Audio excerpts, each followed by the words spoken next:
Muy buenas tardes para todos. En nombre del Consejo Directivo del Colegio de Contadores, Economistas y Administradores del Uruguay, le damos la bienvenida a este evento técnico sobre normas de presentación del patrimonio y moneda funcional, Decreto 108/22. En esta oportunidad el mismo es organizado por la Comisión de Investigación Contable de nuestro colegio en forma conjunta con la Auditoría Interna de la Nación. Expondrán el contador Martín González Yaravide y el contador Jorge Ramos, integrante de la Comisión de Investigación de Contable de nuestro colegio, y la contadora Patricia García por la Auditoría Interna de la Nación. Antes de comenzar con las exposiciones, daré uso de la palabra a la contadora Sol Andrade, presidenta del Colegio de Contadores, Economistas y Administradores del Uruguay, y luego lo hará el doctor Álvaro Arrillaga, auditor interino de la Auditoría Interna de la Nación. También nos acompaña el contador Jorge Vizca, secretario del Consejo Directivo del Colegio. Adelante, Sol. Bueno, buenas tardes para todos. Muchas gracias a las comisiones que trabajaron en forma conjunta. Para el colegio es un orgullo, la verdad, este tipo de eventos donde mostramos todo el trabajo que se hace desde el colegio, ese trabajo tan preciso y que lleva de parte de los que participan un gran esfuerzo. Y bueno, nunca está de más agradecer por eso, agradecer la solidaridad con el resto de los colegas en lo que trabajan. Agradecer a la Auditoría Interna de la Nación también, y bueno, y tenemos tantas consultas sobre el 108, nos hemos hecho tantas preguntas sobre el 108, que todo lo que nos puedan contar, ya veo que hay muchos espectadores, por suerte, así que todo lo que nos puedan contar va a ser muy bienvenido. Bueno, no les restamos más tiempo, los están esperando a ustedes, no a nosotros, así que muchas gracias. Los escuchamos. Doctor Álvaro Arrillaga, adelante. Bueno, buenas tardes a todos, un gusto acompañarlos. Muchísimas gracias al Colegio de Contadores por organizar esta instancia tan valiosa para el intercambio de distintos puntos y consultas técnicas que seguramente han surgido del Decreto 108. Informarles nomás que el Auditor Interno de la Nación se encuentra de licencia y simplemente lo estoy subrogando, y para él hubiese sido un gusto acompañarlos, y de hecho fue uno de los temas que quedó registrado como un punto pendiente, que él iba a estar en esta instancia, por todo lo importante que es para él el trabajo en conjunto con el Colegio de Contadores, y en particular este tema de las normas de presentación de patrimonio y moneda funcional es un tema en el que hemos trabajado mucho desde la Comisión Permanente de Normas Contables, pero también desde la Dirección de la Auditoría Interna, tratando de impulsar el proyecto de decreto y acompañando y ayudando en todo lo que hizo falta en su momento para que hoy sea una realidad, y en definitiva contar con esta norma tan valiosa para la práctica contable y para el sector privado. Así que bueno, como bien decía la presidenta, lo mejor es que comiencen los expositores a plantear sus presentaciones y que se comiencen a evacuar algunas de las consultas que se vienen planteando. Así que bueno, nada, que sea un evento provechoso para todos y a las órdenes desde la auditoría para lo que sea necesario. Un gusto estar con ustedes. Muchas gracias. Sol, Álvaro, muchas gracias. Y antes de comenzar con las exposiciones, aclararles a todos los asistentes que todas las inquietudes y preguntas que tengan las pueden empezar a enviar a través de la parte de preguntas y respuestas. Acá hay integrantes de la comisión que van a comenzar a procesarlas y van a ser respondidas todas luego de las 3 exposiciones. ¿Ah? De mi parte, muchas gracias. Ahora el contador Martín González, en representación de la comisión, dirigirá unas palabras, y ya invitamos a Patricia y a Jorge a acercarse para comenzar con las exposiciones. Bueno, buenas tardes, muchas gracias por acompañarnos en este evento. Ha sido este decreto 108 ha sido el resultado de bastante tiempo de trabajo. Ahora Patricia va a detallar todo ese proceso que hemos hecho en la Comisión Permanente de Normas Contables Adecuadas, y del cual el Colegio de Contadores ha impulsado bastante en el sentido de buscar soluciones prácticas y que sean soluciones homogéneas para todos los emisores de estados contables, para que no se produzcan diferencias en la información y tratamiento contable. Así que le doy la palabra a Patricia, que va a ser quien tiene la primera parte.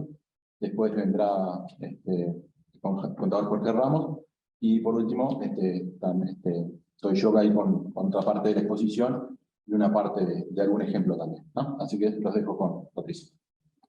Bueno, buenas tardes a todos. Me adhiero a las palabras de Álvaro Arrillaga, el doctor.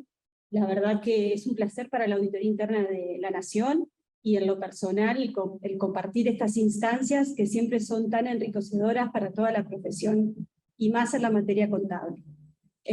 Agradezco el darme la oportunidad de brindarle estos minutos y sin más soy la encargada de darle la parte introductoria de la temática. Bueno, al respecto, lo que nos ocupa en el día de hoy es un marco normativo referido a moneda funcional, moneda de presentación y los componentes del patrimonio de los estados financieros. Desde nuestro rol en la Auditoría Interna de la Nación, les queremos contar un poco cómo es el tema de la emisión de la normativa contable, que en este caso, este decreto así fue elaborado. La Comisión Permanente de Normas Contables es una comisión que asesora al Poder Ejecutivo y se enmarca dentro del ámbito de la Ley 10.060 de sociedades comerciales. La Ley de Sociedades Comerciales fue promulgada en el año 89 y en sus disposiciones, en todo lo que tiene que ver con la contabilidad y la documentación a presentar por los administradores, que es la sección 10 de la mencionada ley, desde el artículo 87 ya nos comenzaba, en aquella época, en el año 89, a nombrar temas referidos a la contabilidad. En el artículo 87 explica y pide que los administradores presenten dentro de toda la información los estados contables o balance general, como le decían en aquella época, y que las normas contables han ido ayornando esa terminología. Luego, en el artículo 89 y en el 91 específicamente, la ley delega la reglamentación todo lo que es la emisión de las normas contables adecuadas. Las normas contables adecuadas ya son mencionadas así en la propia ley, en ese artículo, y en el 91, en este mismo artículo, lo que dice es que las normas contables adecuadas serán aquellas que deban ajustarse a los estados contables de las sociedades comerciales y será la reglamentación la que deba expedirse respecto de estas mismas. Asimismo, queríamos comentar que en este artículo la ley menciona que también la reglamentación va a ser la encargada de todo lo que tiene que ver con los medios de reemplazo de los libros societarios. O sea, que delega a la reglamentación, la ley, el establecer las normas contables adecuadas y también los medios de reemplazo de los libros de las sociedades comerciales, el libro diario y el libro de inventario. Esto estamos hablando en el año 89. Ahora bien, el Poder Ejecutivo, en el año 91, 2 años después de la emisión de la ley, establece la creación de la Comisión Permanente de Normas Contables Adecuadas. Fíjense, y a mi entender, a modo acertado, lo que hace el Poder Ejecutivo, que es nombrar por una resolución el constituir una comisión que tenga en su rol el asesorarlo en el tema de la materia contable. Ahora bien, esa comisión está formada por organismos, esperen que ahora estamos dando la presentación. Tenemos un problemita con la presentación, así Así va acompañando un poco lo que les voy contando. Sí, disculpen que no pasa nada. Ahí. Y que puedan ponerlo en pantalla completa. Porque son muchos los organismos que integran la comisión y si no, me puedo olvidar de alguno. Pero igual les voy comentando cuál fue la idea en su momento en el año 91. La idea fue que el Poder Ejecutivo entendió que era prudente, que por la doctrina contable era necesario conformar un ámbito en el cual, ahora sí, ¿están viendo? Perfecto.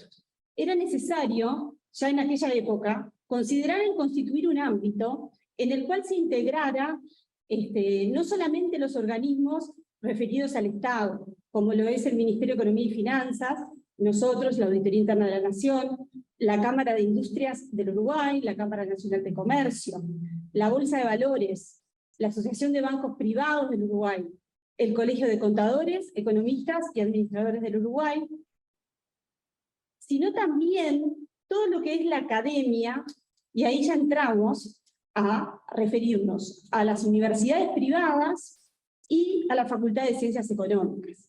También el Colegio de Abogados, el Colegio de Contadores, creo que ya lo nombré, el Banco Central del Uruguay y la Dirección General de Impositiva. O sea, que lo que les quiero transmitir es que el ámbito en el cual toda la normativa contable se discute, se analiza, se estudia, es un ámbito sumamente plural, en el cual todos nosotros como profesionales en materia contable nos tenemos que sentir respaldados y sentir que cuando uno ve una normativa contable, como en este caso es la emisión del decreto 108, que es referido a componentes de patrimonio y a moneda de presentación de los estados financieros, esa solución propuesta fue elaborada, analizada y discutida en un ámbito en que contempla a todos, y creo que todos nos vemos representados en esa comisión. Esta comisión tiene un delegado y otro delegado alterno, y la verdad es que opera siempre por unanimidad prácticamente. Todos los decretos, todos se elaboran y se elevan al Poder Ejecutivo, y siempre en consenso. No escapa esta solución que fue otorgada en el año pasado, en el 2021, referido a moneda funcional. Bueno, permiso. ¿Cuáles son los cometidos especiales puntuales de esta comisión?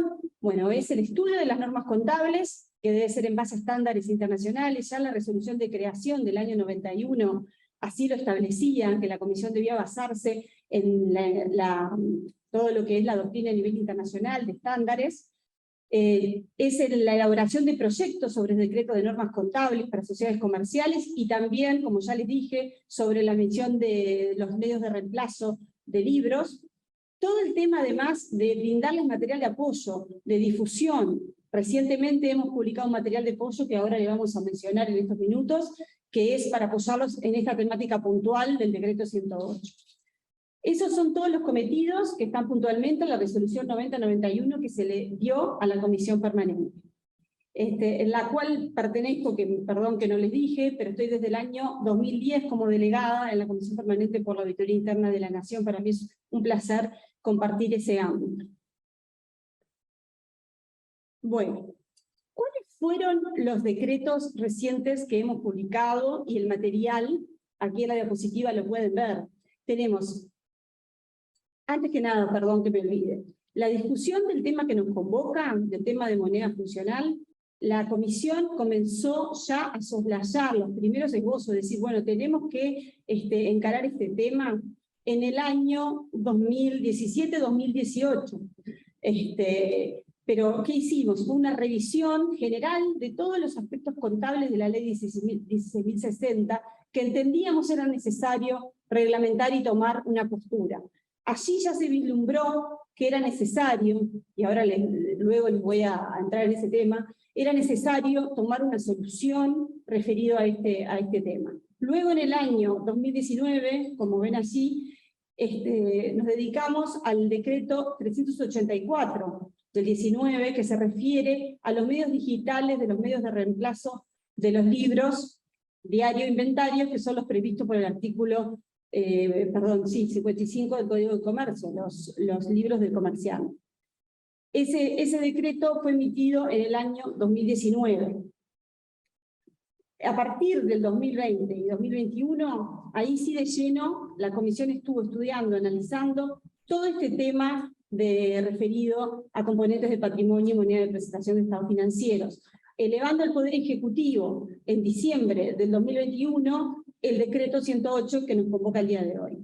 A su vez, la solución va acompañada del decreto 166-022, que es referido a la determinación de la moneda para los libros diario inventario. ¿Qué sucede? La solución que nosotros previmos para los componentes de patrimonio y la moneda de presentación, en la medida que los estados financieros es información que surge de los libros societarios, debíamos prever también una solución en cuanto a cómo deben ser llevados esos libros en referencia a la moneda de presentación, y así lo es con el decreto 166. Es como que contempla toda la solución de lo que hoy estamos discutiendo. A su vez, este año, recientemente en agosto, se dio la publicidad de un material de apoyo que es referido a preguntas frecuentes del tema que nos convoca también, que es de moneda funcional y de rubros de componentes del patrimonio de los estados financieros. Todo lo que tiene que ver con documentación, con publicación de las normas contables y el material de apoyo, está en la página web de la Auditoría Interna de la Nación, en el apartado de Comisión Permanente de Normas Contables Adecuadas, y allí no solamente pueden encontrar todos los decretos que se elevan y que son emitidos por el Poder Ejecutivo referidos a normas de materia contable, sino que también pueden acceder a todas las normas contables que son necesarias para aplicar los decretos, y también al material de apoyo. Este de preguntas frecuentes está allí en el apartado de Comisión Permanente de Normas Contables Adecuadas, en nuestra página web. Bueno, como les decía hoy, ¿cuáles son los fundamentos y cuál fue el objetivo, y ahora sí, concretamente de este grupo de decretos, el 108 y el 166, porque van de la mano, como les dije?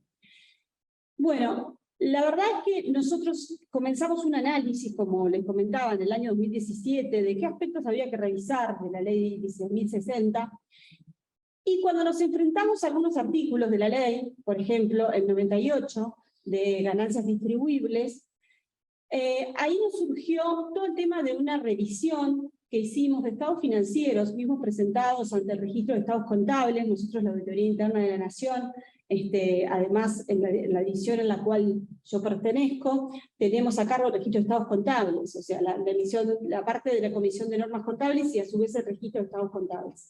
Entonces, el registro es eso, ¿no? Es un registro de estados financieros, pero son consultados los mismos. Y bueno, tenemos una base de datos amplia como para poder revisar. En nuestras revisiones que efectuamos, detectamos que los componentes de patrimonio, y más que nada referido al tema de distribución de utilidades, en aquellas entidades que tenían y operaban en un ambiente, en un entorno económico, de una moneda diferente a la moneda nacional, nos encontramos con una disimilitud en la aplicación de las normas de conversión, de las normas que ahora vamos a profundizar por Jorge y por Martín, pero particularmente en esos casos encontramos de que habían formas de exposición de patrimonio distintas y puntualmente en la distribución de utilidades, mostrando resultados a veces diferentes aplicando la misma norma. Además se nos sumaba el hecho de que al haberse derogado el decreto 103 por el decreto 408, recuerden que el 103 requería pautas particulares de la exposición de los rubros patrimoniales, y ahora el 408, bueno, desde el 2016, es más amplio en cuanto a directrices referidas a los componentes del patrimonio, también notamos una disimilitud en los rubros de exposición de los rubros patrimoniales.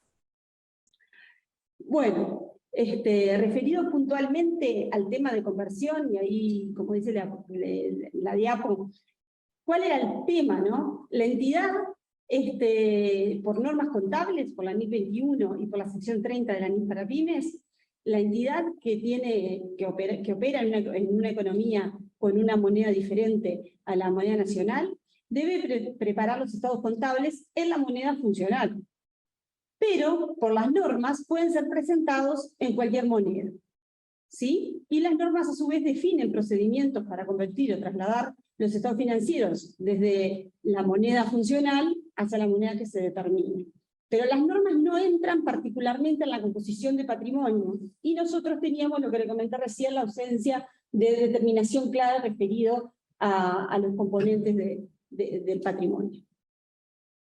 Entonces, bueno, así nos encontramos con esa problemática detectada, que les comenté, de una aplicación disímil de la normativa, y bueno, y a partir de allí comenzó todo un estudio que demoró 2 años, más o menos, 2 años, hasta que llegamos a la solución que es la que ustedes tienen ahora, que estamos presentando, que fue una solución consensuada, que fue a favor por parte de todos los integrantes, y que en ese sentido mi misión estos minutos era trasladarles eso, ¿no? Que la solución planteada es una solución discutida, analizada por la doctrina, por todos los profesionales, y el Poder Ejecutivo realmente emite los decretos, en este caso fue así, tal cual nosotros lo elevamos.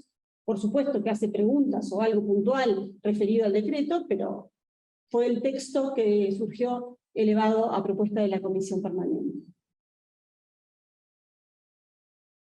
Bueno, yo creo que todo esto ya se los estuve hablando, porque en realidad un poco más de los fundamentos y la finalidad de la solución propuesta, que fue realmente definir las monedas de presentación de los estados financieros, porque como recién les dije, las normas dicen que pueden ser presentados en muchas monedas, pero había que tomar una postura en cuanto a cómo los queremos presentar aquí en Uruguay, cómo es la forma de presentar esos estados financieros.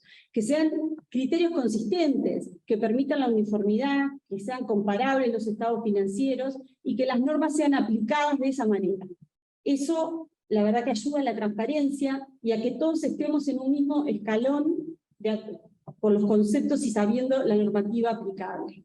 ¿Sí? La solución propuesta, como todos sabemos, es que los estados siempre deben ser presentados en la moneda en la cual se tienen que preparar según las normas de la moneda funcional, y que asimismo sean presentados en la moneda nacional. O sea, las dos monedas, digámosle. Y bueno, y también la idea era dar certezas en cuanto a la aplicación de las disposiciones de la Ley de Sociedades Comerciales, o sea, ¿cuáles son los estados que deben ser considerados a efectos de la ley, de aplicar la Ley de Sociedades Comerciales? Y bueno, no obstante que se requiere la presentación en ambas monedas, los estados financieros que deben ser considerados son los de la moneda que fueron preparados, son los de la moneda funcional.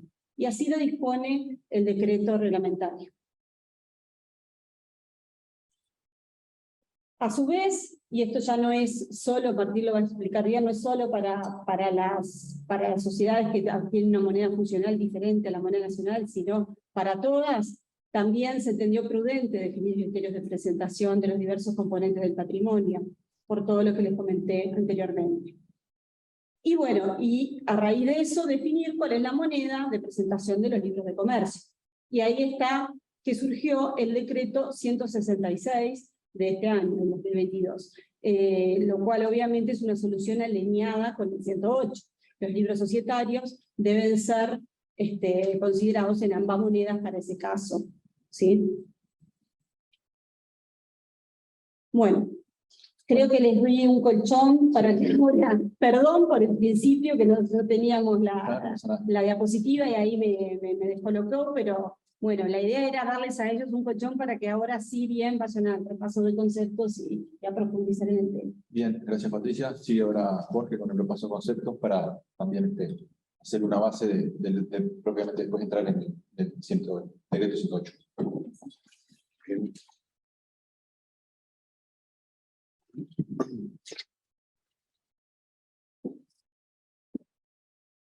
No, tengan ustedes todos muy buenas noches.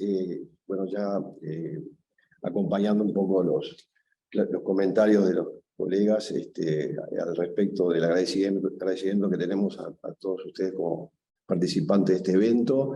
Y vamos directamente a plantear o a continuar con la exposición en función del siguiente criterio. El desarrollo, digamos, de esta charla implicaría, de alguna manera, a través de los comentarios de Patricia y lo que luego va a exponer Martín, es de alguna manera mostrar de qué forma ha sido todo el proceso y para llegar a este tema. Pero en el momento en que estuvimos analizando un poco los elementos a comentarles, consideramos que era importante hacer un repaso de algunos conceptos, porque en el decreto 108 hay algunos términos técnicos que somos conscientes que puede ser o puede ocurrir que algunos colegas que quizás están desempeñando tareas en áreas que de repente no son estrictamente contables o que están dedicados al área fiscal, etcétera, y que han o tiene necesidad de ayornarse en aspectos contables, probablemente haya algunos términos que han surgido en los últimos años, lo cual implica que tengamos que hacer un breve repaso. Obviamente que esto implica aspectos muy genéricos, ¿sí? Y dando pie inclusive para que ustedes tengan la guía para poder profundizar concretamente sobre aspectos un poco más específicos, ¿no? Algunas clasificaciones importantes en cuanto a la moneda que vamos a utilizar en función de uno de los elementos que acompaña la definición de cualquier modelo contable, como recordarán en la unidad de medida, implicaría revisar por lo menos dos aspectos. Digo, obviamente son algunas definiciones que están previstas en la normativa, ya sea en la ANIS 21 o en la sección 30 de ANIS para pymes, pero me gustaría simplemente apuntar a dos conceptos. Por un lado, el concepto de moneda funcional, es decir, donde se maneja el concepto de entorno económico principal en el que opera la entidad, ¿sí? Y por otro lado, lo que es la moneda de presentación, que obviamente puede haber entidades que ambas monedas coincidan y puede haber entidades en las cuales no coincidan. Entonces, el objetivo del decreto 108 apunta básicamente justamente a entidades en que la moneda funcional es distinta a la moneda local, o sea, al peso uruguayo. ¿Sí? Lo cual implica que al margen de otras clasificaciones que utilizamos los contables, que tienen allí en la lista y que son algunas bastante elementales o básicas, por lo tanto no me voy a extender demasiado, es importante considerar que cuando tenemos que identificar de alguna manera cuál es la moneda funcional, aspecto clave obviamente para el desarrollo de toda esta temática, implicaría recordar que existen a nivel de la normativa internacional, tanto en la ANIS 21 como en la ANIS para pymes, sección 30, algunos factores, algunos de ellos que se les llama factores o indicadores primarios, ¿sí? Allí les estamos haciendo una referencia concreta a los párrafos respectivos de la ANIS 21. No es el ámbito de esta charla entrar en detalle sobre aspectos más en profundidad, pero recordemos que básicamente estamos por el lado de cómo se denominan o cómo se determinan los precios de venta, cómo están denominados los principales costos de mano de obra, materiales, etcétera, o sea, siempre hablando de la moneda de la cual se denominan ese tipo de transacciones. Puede ocurrir eventualmente que algunos de esos factores primarios puedan ser contradictorios, ¿sí? Y eso hace que la norma nos brinde la posibilidad a través de lo que se llama evidencia adicional, algunos factores secundarios que apuntan básicamente a aspectos del financiamiento, en qué moneda se financia la entidad e inclusive en qué moneda se puede mantener los flujos de efectivo que se reciben a partir del área operativa, por decirlo de alguna manera. Entonces, en principio, los factores secundarios, recuerden que me pueden brindar una evidencia adicional, ¿sí? Y puede llegar el caso en que existe una contradicción, es decir, en el momento de tomar la decisión de cuál es la moneda funcional, y las normas en algún punto hacen referencia a aplicar por parte de la gerencia juicio profesional, en el sentido de que, bueno, ponemos todos los elementos, digamos, en la balanza, por decir de alguna manera, y ahí habría que tomar en principio la decisión de cuál sería la moneda funcional, ¿sí? Que, reitero, esa decisión implicaría que eventualmente puede ser obviamente distinta que la moneda, en este caso la moneda local, en el caso de Uruguay el peso uruguayo, ¿verdad? Entonces, en principio, eso implicaría repasar también o consideramos rápidamente repasar el concepto que, si bien ya hace varios años que está incorporado en la normativa, sabemos que en general este tipo de eventos o actividades de capacitación, etcétera, puede haber colegas de distintas generaciones, distintos planes de estudio, etcétera, que de repente se encuentran con ciertos términos o ciertos aspectos que en su momento no existían. Entonces, hay que recordar que desde hace varios años se incorporó en la presentación del estado de resultados el concepto del otro resultado integral. Y es importante recordar este concepto porque obviamente cuando se desarrolle o entremos a desarrollar el decreto va a haber mención, ¿sí? Y no me quiero adelantar sobre ese aspecto, pero vamos a mencionar en algún momento el destino que se le puede llegar a dar a diferencia de conversión o resultado por aplicar la metodología de las normas internacionales, y obviamente que deberíamos recordar de alguna forma que existe el concepto del otro resultado integral, es decir, que existe normas en cuanto a dónde se deben exponer, ¿sí? No solamente el que se devenga o origina en el ejercicio económico, es decir, recordando a su vez las formas de presentar el estado de resultado integral, ¿sí? A través de los dos informes o en un solo informe. Eso ya es un detalle que se plantean en algún otro decreto de los que están vigentes en Uruguay, sino a su vez que el otro resultado integral se va acumulando y va a formar parte, digamos, del patrimonio. Entonces, luego con Martín vamos a tratar de alguna manera explicar, bueno, cómo se va a exponer, ¿sí? Ese otro resultado integral acumulado, ¿sí? En el nuevo formato del patrimonio que está previsto a través de este decreto. Obviamente que les recuerdo también que ese otro resultado integral debería en algún momento tener algún destino, ¿sí? O eventualmente efectuar algún ajuste de reclasificación de acuerdo a la normativa, porque en realidad algunas normas, algunas NIF, digamos, de alguna manera nos dan la pauta de que en algún momento ese otro resultado integral acumulado dentro del patrimonio podría llegar a, digamos, reclasificarse o reciclarse, ¿sí? Pasándolo al resultado, ¿sí? De un periodo posterior, cosa que en algún punto el decreto 108 lo va a mencionar. Pero el punto también es que recuerden que hay algunas normas, ¿sí? En el cual prevén la existencia o reconocimiento del otro resultado integral, pero que en el momento de su reclasificación, ¿sí? En muchos casos, por disposiciones normativas, no pasan directamente al resultado, sino que pueden llegar a ir eventualmente a resultados acumulados, ¿sí?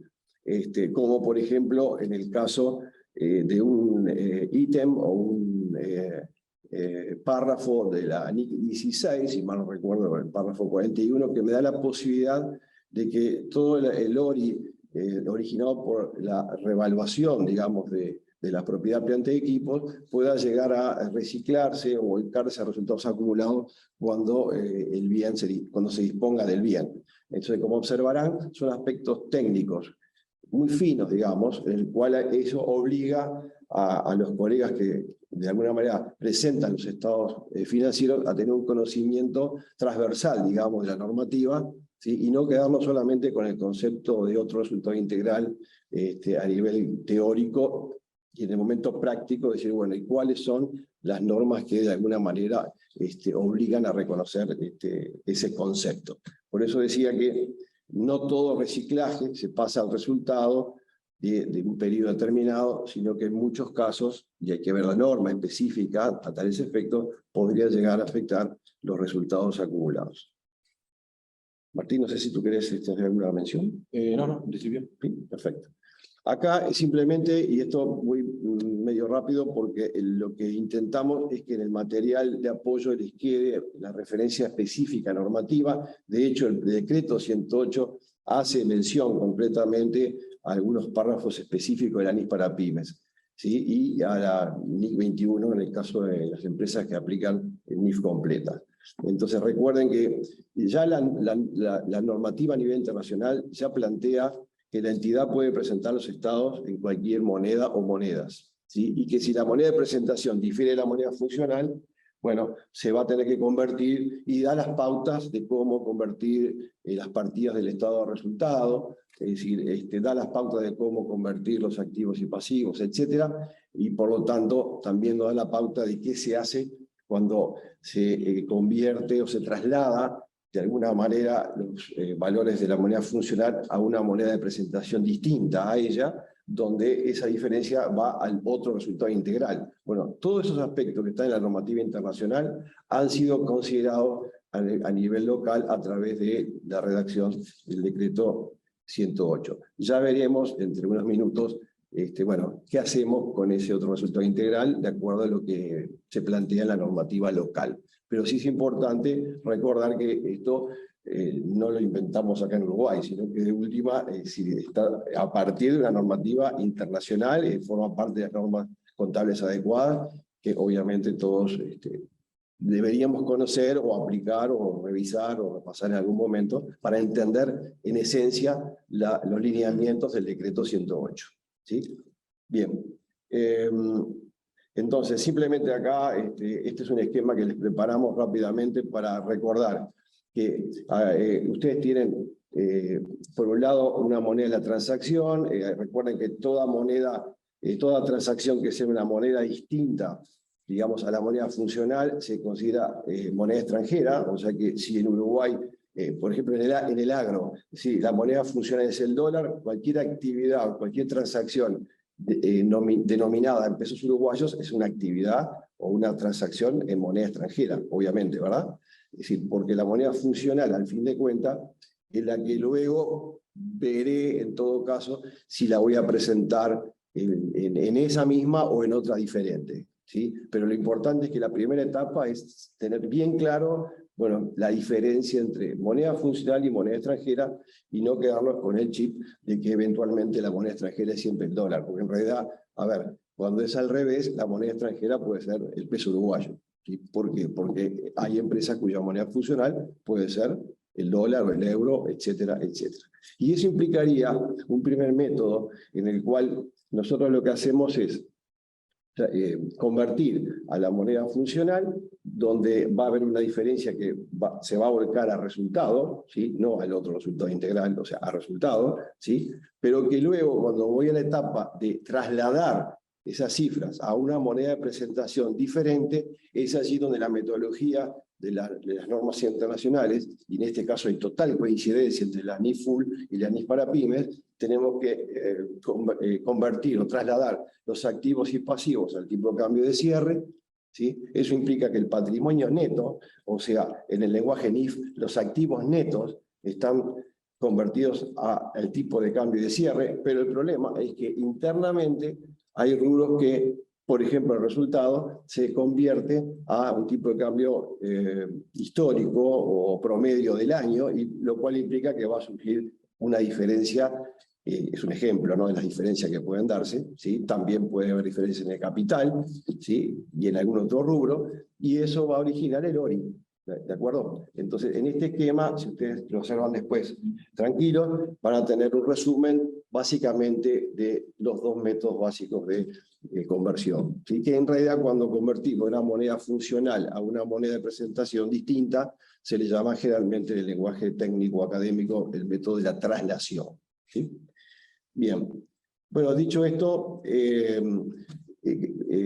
momento de, y disculpen el término, de entrarle al decreto, de aterrizar en el decreto 108, y le paso la palabra al compañero Martín. Adelante, Martín. Bueno, acá si bien está dicho que vamos a hablar del decreto 108, pero ya hemos integrado en todas las presentaciones lo nombraba Patricia al principio del material de apoyo de las preguntas frecuentes, más que nada para que quede, como decía Jorge, un texto completo y de rápida consulta si fuera del caso. Antes que nada, entrar en el decreto 108, lo que queremos destacar es cuáles son las normas que no han cambiado respecto a moneda funcional. El decreto 108 no cambió nada respecto a la determinación de la moneda funcional. Eso sigue con los decretos anteriores, el 291 para NIF-Pymes, el 124 para NIF-Full y el 155 para otras entidades. O sea, el decreto 108 en sí no cambió nada la determinación de la moneda funcional, ni de definiciones respecto a moneda funcional. Por lo tanto, eso sigue tal cual, no hay cambios al respecto. El decreto 108 es un decreto que se centra en aspectos de presentación.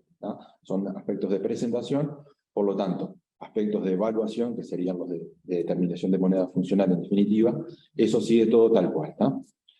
Lo otro importante es que también sigue vigente es la opción que tienen los EMIR, las dimensiones de menor importancia relativa, que eso está dado en el decreto 291, que esos tienen la opción de tomar el peso uruguayo como moneda funcional sin hacer mayor análisis, es una opción.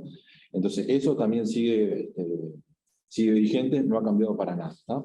Recordemos que las EMIR son aquellas entidades que no tienen obligación de rendición de cuentas públicas, en las que tienen ingresos inferiores a 200.000 unidades reajustables, que son alrededor de 6 millones de pesos, o sea que cualquier entidad que esté con ingresos por debajo de 6 millones de dólares, son 6 millones de dólares, puede elegir el peso uruguayo sin mayor análisis como su moneda funcional, ¿tá? Eso es muy importante destacarlo porque es una alternativa que da la normativa uruguaya y que muchas entidades la aplican.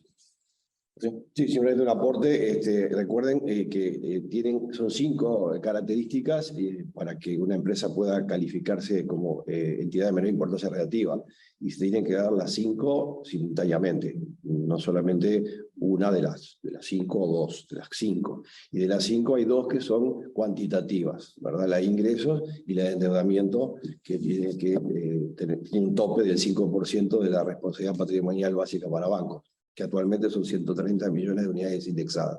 O sea, el 5% de eso es el tope de endeudamiento. De las 5 características, para no entrar muy en detalle, hay 2 que son cuantitativas y 3 que son conceptuales. Entre ellas la que mencionó muy bien Martín, y es que sea una entidad que no tenga obligación pública de rendir cuentas, porque si no, no sería PYME y menos aún EMIR. Ahí va.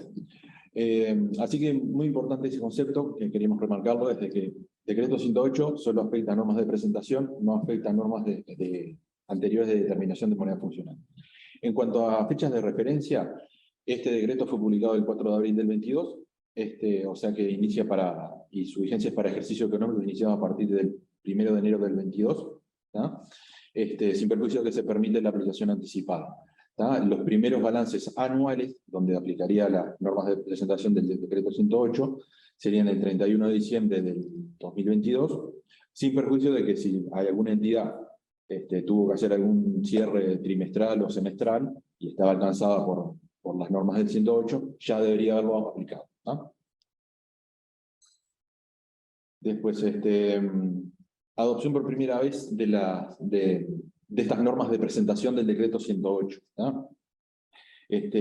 Como decíamos, son disposiciones obligatorias para ejercicio económico iniciado a partir del 1 de enero del 22, ¿tá? ¿Y qué implica ese concepto de adopción por primera vez, ¿tá? A nivel de normas contables, eso es un cambio de política contable, es referido a la exposición del patrimonio, ¿sí? Lo que nos va a cambiar el 108, disculpen que lo repita cada rato, pero quiero que quede bien claro, son normas de presentación de exposición del patrimonio, ¿tá? Cuando tenemos un cambio de política contable, lo primero que tenemos que hacer es ir a la propia norma, si ya no fija excepciones respecto a su aplicación por primera vez, ¿tá? Este decreto 108 no tiene ninguna excepción, como han tenido otros decretos de aplicación por primera vez de normas contables. Por lo tanto, hay que ir a los criterios generales que nos dan las normas contables para la aplicación por primera vez de una norma, ¿tá? En este caso, vamos a la NIC 8 para NIC Full y la sección 10 para NIC para PYME, ¿tá? En esencia, esa aplicación por primera vez de la nueva política contable requiere que sea una aplicación retroactiva, ¿sí? La norma contable nos dice que tenemos que ir en forma retroactiva lo más atrás que se pueda para empezar a aplicar la nueva política contable, ¿sí? En este caso, asumiendo que, como decíamos recién, que los primeros estados contables que se van a presentar anuales van a ser al 31 de diciembre del 2022, el comparativo va a ser al 31 de diciembre de 2021, o sea, a ese vamos a tener que aplicarle también el decreto 108 a nivel de comparativo, y por lo tanto, el primer ejercicio, el inicio del primer ejercicio donde se aplica el 108, va a ser el 1 de enero del 21, como ajuste de saldos iniciales de presentación, ¿no? Y después también otra aclaración que nos parece importante hacer es una diferencia entre cambio de política contable y error.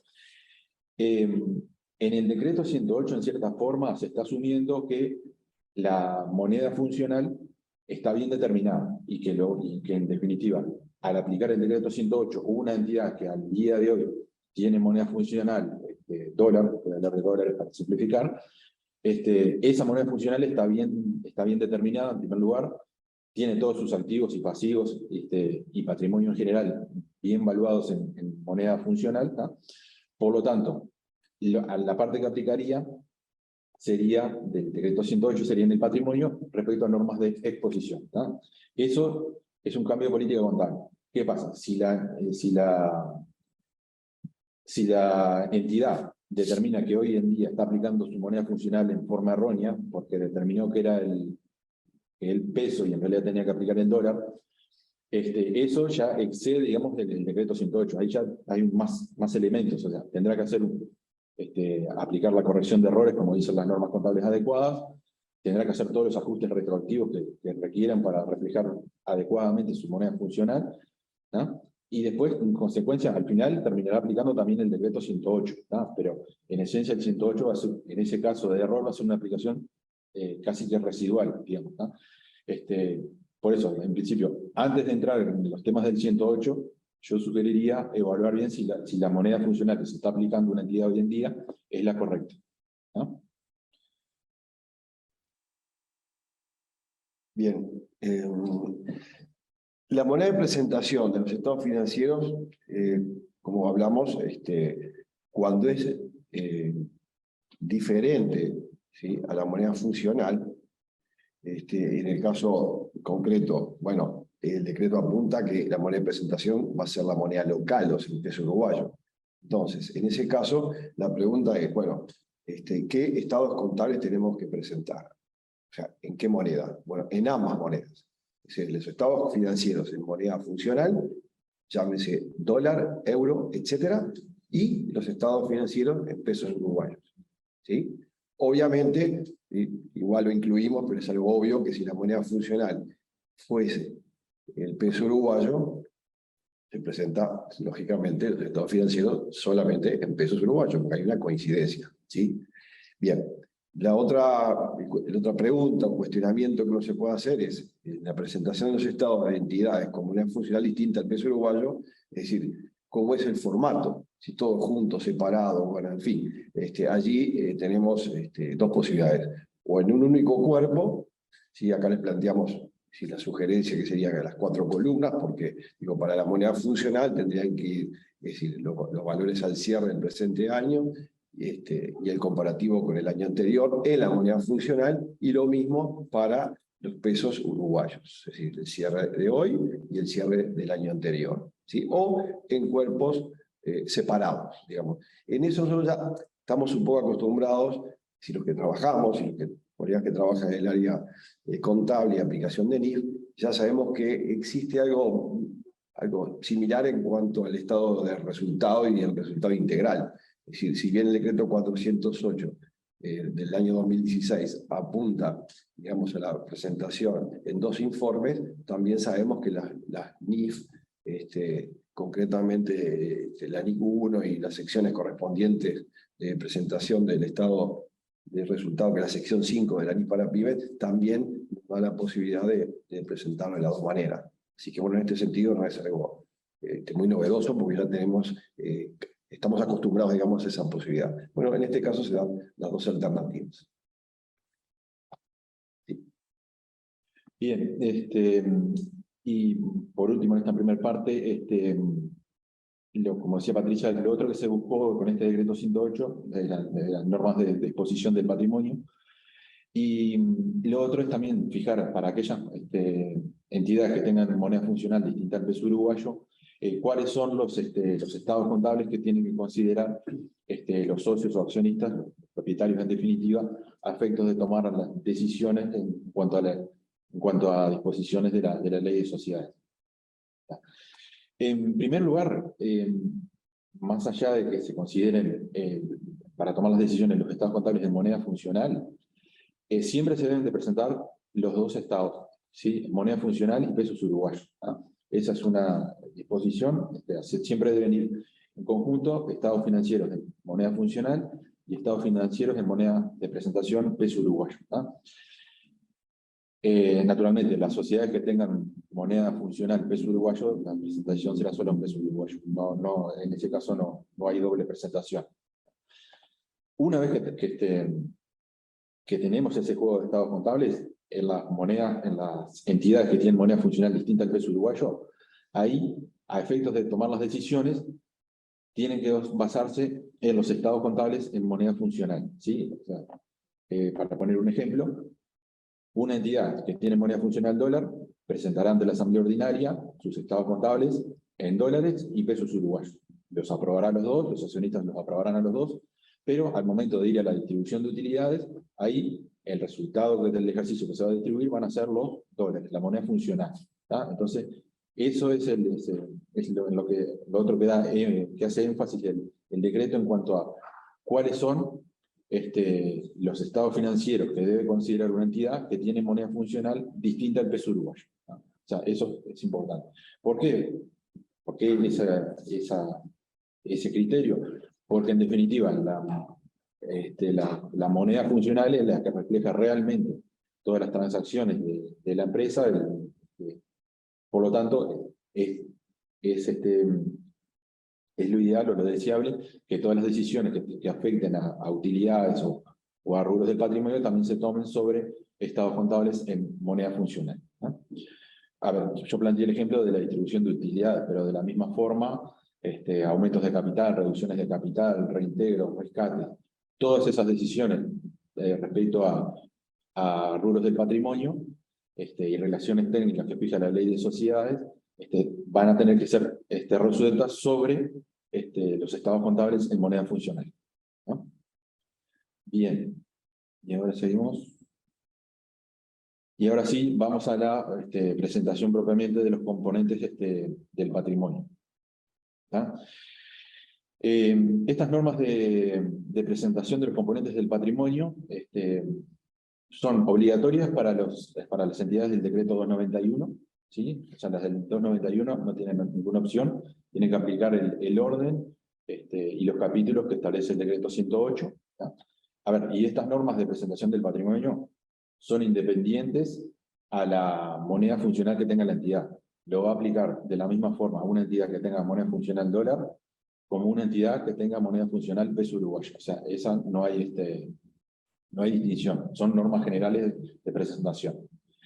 En cuanto a las entidades que aplican NIF full, las del decreto 124, ahí tienen la opción de aplicar las normas de presentación del patrimonio de acuerdo a lo que son las propias NIF, que no dice mucho las NIF en cuanto a normas de presentación, pero podrían aplicar algunas que tuvieran, o aplicar las normas del decreto 108. ¿Tá? O sea, obligatorio para entidades del decreto 291, opcional para entidades del decreto 124. ¿Tá? Ahí lo que decíamos respecto a la que aplica para todo tipo de entidades, independientemente de su moneda funcional. Y el orden de los capítulos del patrimonio está dicho que aplica ahí. Ahora sí, vamos al orden de los capítulos del patrimonio, que esto en esencia intentó seguir de cierta forma el viejo decreto 103, ayornando un poco el tema de normas, más que nada de nomenclatura, alguna operación nueva ahí que ha aparecido, quizás reflejado en alguna otra norma legal, pero en esencia lo que trató el decreto 108 es llenar ese vacío que había quedado después de la derogación del 103 y que las normas contables, las NIF, no lo llenaban de ninguna forma. O sea, las NIF dejan abierto la presentación del patrimonio a lo que regule cada jurisdicción. Entonces lo que estamos haciendo acá es regular esa presentación del patrimonio, ¿no? Bien, en cuanto a capítulos de patrimonio, arrancamos por el capital integrado. El concepto clásico es el valor nominal de acciones o cuotas sociales de circulación. Similar concepto que el decreto 103, no cambia para nada, ¿no? Después aparece un concepto aportes a capitalizar, ¿sí? Y acá tenemos algún concepto viejo, o sea que ya venía del decreto 103 y algún otro nuevo.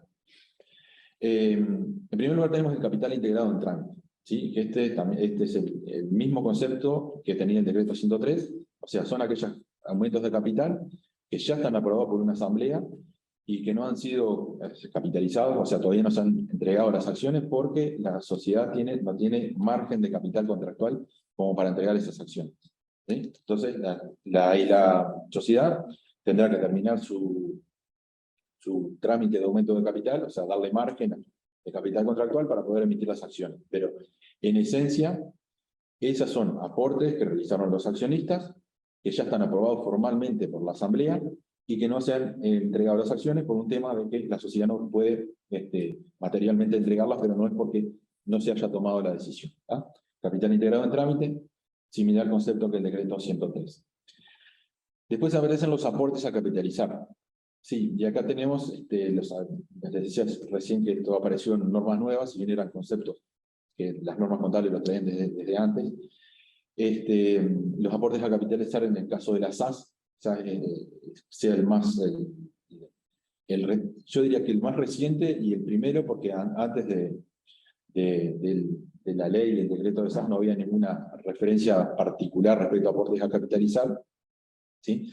Y ahí tanto la ley como el decreto plantean determinados particularidades para que un determinado aporte sea considerado aporte capitalizar o no, ¿sí? Más allá de eso, de las consideraciones que puede hacer la ley de SAS, porque es el caso que estamos comentando ahora, siempre los aportes a capitalizar se van a clasificar como tales atendiendo el cumplimiento de normas contables. ¿Ah? O sea, tendremos que ir a las normas contables y ver en qué situaciones las normas contables permiten clasificar una partida dentro del patrimonio, como un rubro patrimonial, aún antes de que sea capital integrado, o sea, antes de emitir las acciones, y en qué otras condiciones. ¿No? Eso las normas contables regulan específicamente y detalladamente todos los casos de cuando se recibe el aporte y no se resolvió todavía oficialmente aceptar esos aportes, cuando las otras situaciones en cuanto a que cuando se compromete un aporte pero todavía no está efectivamente integrado, ¿sí? Entonces, todo eso, los aportes a capitalizar, hay que evaluarlos en función de normas contables adecuadas, ¿sí? ¿Qué pasa? Puede haber normas legales, por ejemplo la ley de SAS, que dicen los aportes a capitalizar son tales y tales partidas que cumplen con tales y tales requisitos. Habrá que evaluar si esos requisitos que dispone la norma legal cumplen efectivamente con la norma contable para ver si hay una coincidencia entre la disposición legal y la disposición contable, ¿sí? Porque si la disposición legal dispone 20 requisitos, pero la norma contable tiene 22, y hay que cumplirlos todos, ese aporte a capitalizar, por más que la ley diga son aportes a capitalizar, a nivel de normas contables deberá clasificarse de otra forma, pero no será un aporte a capitalizar, o una partida incluible dentro del patrimonio. ¿Tá? A ver, y este concepto de atender la naturaleza de acuerdo a las normas contables no es nuevo. De hecho, acá en Uruguay no se plantea mucho, pero el hecho de ir siempre, de atender a la sustancia económica detrás de los documentos y no el nombre legal que puedan tener, ya se da. De hecho, hay muchos casos donde hoy en día se emiten acciones, por ejemplo, acciones rescatables en un periodo determinado de tiempo o a un plazo fijo de tiempo, donde en esencia, si bien ese papel se llama acción y da derecho a una participación en el capital, pero en esencia, más allá de llamarse acción, la esencia es que eso es un pasivo, porque el fondo económico que hay detrás de ese papel denominado acción es que la sociedad recibió préstamo de un tercero y se lo va a devolver en determinado momento en el futuro, pagándole un determinado rendimiento, que se llamará intereses si es pasivo, se llamará dividendo si es patrimonio. Pero la esencia económica de ese documento, acción, es de pasivo, y como tal, debe de ponerse en los estados contables. ¿Tá? Por lo tanto, este concepto de clasificar los aportes a capitalizar atendiendo la naturaleza de de las normas contables y no tanto la regulación legal, no es un concepto nuevo, ¿no? A ver, hoy en día lo único que tenemos, digo, para cerrar el comentario, en una posición personal, pero yo entiendo que las disposiciones que fijan la ley y el decreto de SAS cumplen razonablemente con todo lo que es norma contable, o sea, no habría dicotomía, pero en la medida que eso no fuera así, podría llegar a haber alguna diferencia entre tratamiento legal y de norma contable. Después, lo otro que podría haber dentro del capítulo aportes a capitalizar son las suscripciones de capital, ¿no? Suscripciones de capital no integradas, ¿no? Pero este es un rubro también que hay que evaluarlo a la vista de las normas contables. Como suscripciones de capital podemos tener las suscripciones iniciales, ¿tá? Que es el viejo capital suscripto y la contracuenta de accionistas, que todos los que hayamos tenido contacto con alguna sociedad anónima comprada, siempre lo vemos, pero esa suscripción de capital en esencia nunca se exigía su integración, ¿tá? Entonces, la norma general es que las suscripciones de capital, salvo que cumplan estrictamente con normas contables, no se reconocen. ¿Qué implica eso de cumplir con normas contables? O sea, el capital suscrito va a ser una partida dentro del patrimonio, dentro del capítulo aportes a capitalizar, y en contrapartida, la sociedad debería de tener un activo que cumpla con todas las definiciones y criterios de reconocimiento según normas contables adecuadas para poder reconocer tanto el activo como la partida dentro del patrimonio. Si ese activo no cumple con las definiciones de las normas contables, por lo tanto, no va a haber ninguna suscripción de capital a reconocer, ¿no? Esto ya tampoco es un criterio nuevo. También el decreto 103 también obligaba siempre a exponer la cuenta de accionistas y capital suscripto neteados uno de otro, ¿no? En este caso del decreto 108 no se optó por esa exposición de neteo, sino que siempre que haya suscripciones se deben revelar el monto, ¿no? Bien. ¿Jorge, algún comentario? No. Después, siguiendo con el orden de los capítulos del patrimonio, después tenemos las primas y los descuentos de emisión. También son operaciones patrimoniales, cuando se hace un aporte de capital, y ese aporte de capital tiene un sobreprecio, digamos, respecto a las acciones que se emiten. Ahí aparecerá la prima de emisión, o si tiene un descuento, o sea, recibe un valor nominal de acciones mayor que el aporte que se hace, ahí habrá un descuento de emisión. Pero en definitiva, ese también es un decreto, el decreto 108 no innovó en nada y se tomó prácticamente la definición y las referencias que traía el 103. Después aparecen los... No, simplemente disculpa que te corté, que tiene que ver con esto. De hecho, hay que recordar el tema de las primas de emisión, que pueden existir la posibilidad de que se vuelque eventualmente a la reserva legal, si no está en el stock, eso sigue. Eso, sí. Entonces puede estar incluida en un capítulo que viene más abajo, que ahora va a hacer referencia. Sí, un recordatorio simplemente. Ahí va. Sí, estamos, digamos, la ley de sociedades, que es la que dio origen al artículo 91 que comentaba Patricia al principio, y a partir de ella todos los decretos referidos a normas contables, es prácticamente la misma desde el año 90. Por lo tanto, todos esos temas muchos temas, más allá de que hayan ido cambiando las normas contables, se mantienen tal cual en la ley de sociedades, ¿no? Bien, entonces le comenté de primas de emisión, acciones propias en cartera, que esto está previsto en la ley de sociedades también, es cuando la sociedad compra sus propias acciones, ¿sí? Está en sede de sociedades anónimas. Es una operación que la ley de sociedades la regula específicamente, no es que se pueda hacer libremente, determina por cuánto tiempo se pueden mantener esas acciones, qué derecho mantienen esas acciones, con qué se pueden adquirir esas acciones, que dice que son con resultados disponibles. Pero en definitiva, La operación de recompra de acciones es una operación que se da mucho más en mercados donde el mercado de capitales está más desarrollado, son mucho más habituales. Por lo tanto, la aplicación práctica acá en Uruguay debe ser muy reducida, ¿tá? A nivel de exposición, si se llevara adelante esa operación de recompra de acciones, deberían esas acciones que se recompran, por lo menos por el periodo que se mantienen en cartera, hay que ponerlas restadas de los demás rubros del patrimonio, ¿no? Bien, sigo con el concepto otras reservas, que esto, como les decía, el decreto 108 siguió en alguna parte al 103 y en otra se innovó, digamos, más que nada en temas de nomenclatura, respecto a ayornar toda la parte de nomenclatura que tienen las normas contables hoy en día.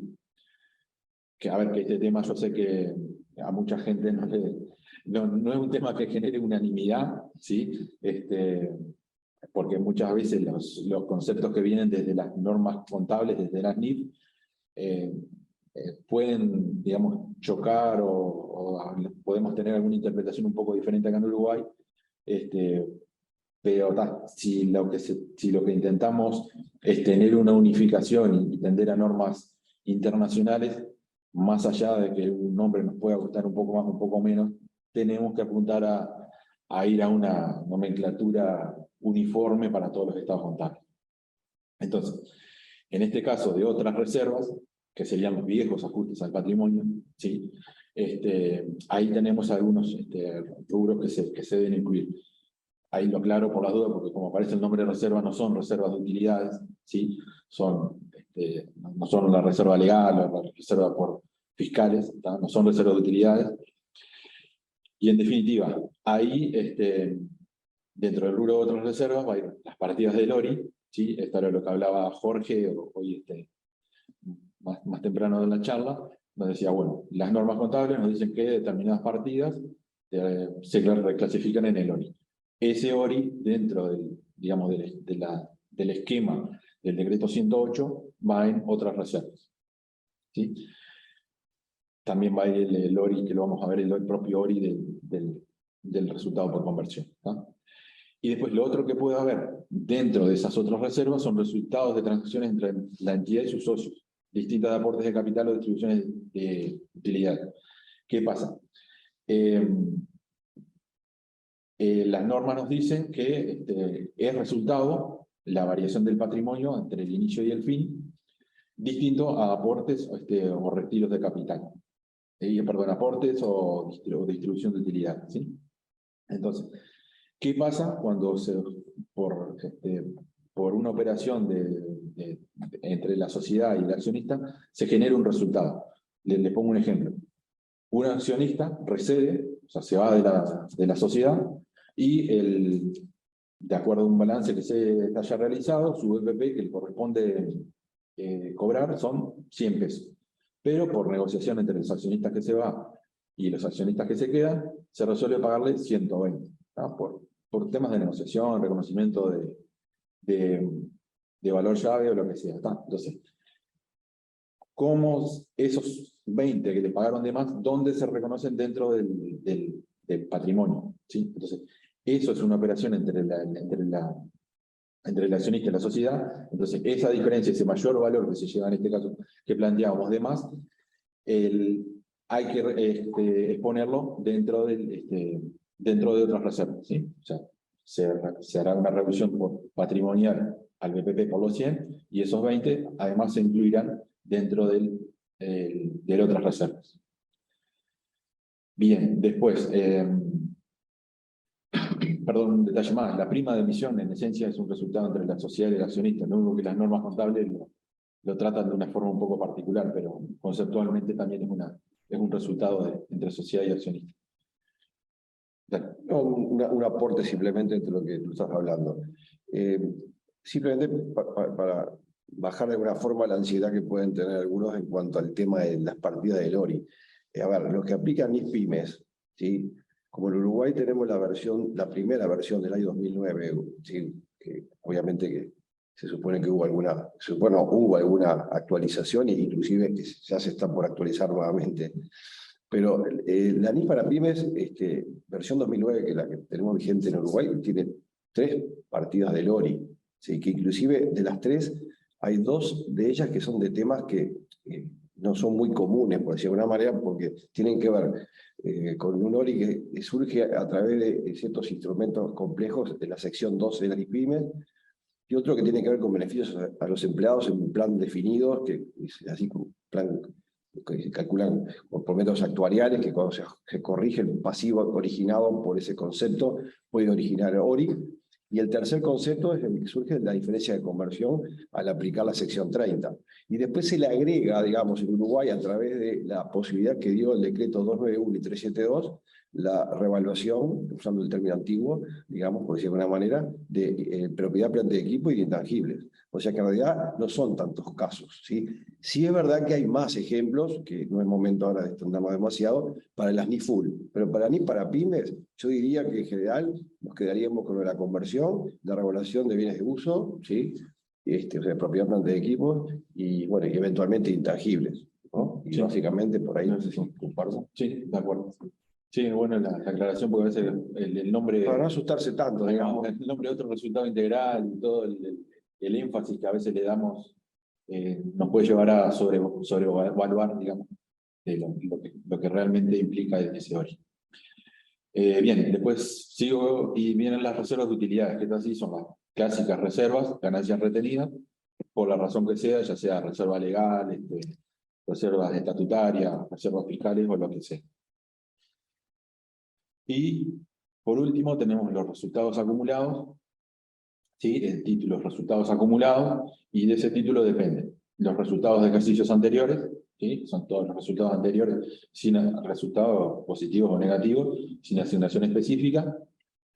Tenemos el resultado del propio ejercicio o periodo, dependiendo de cuál sea el periodo de presentación, y en caso de que hubiera alguna distribución anticipada de utilidades, ¿sí? Una distribución antes de terminar el ejercicio y por utilidades del propio ejercicio,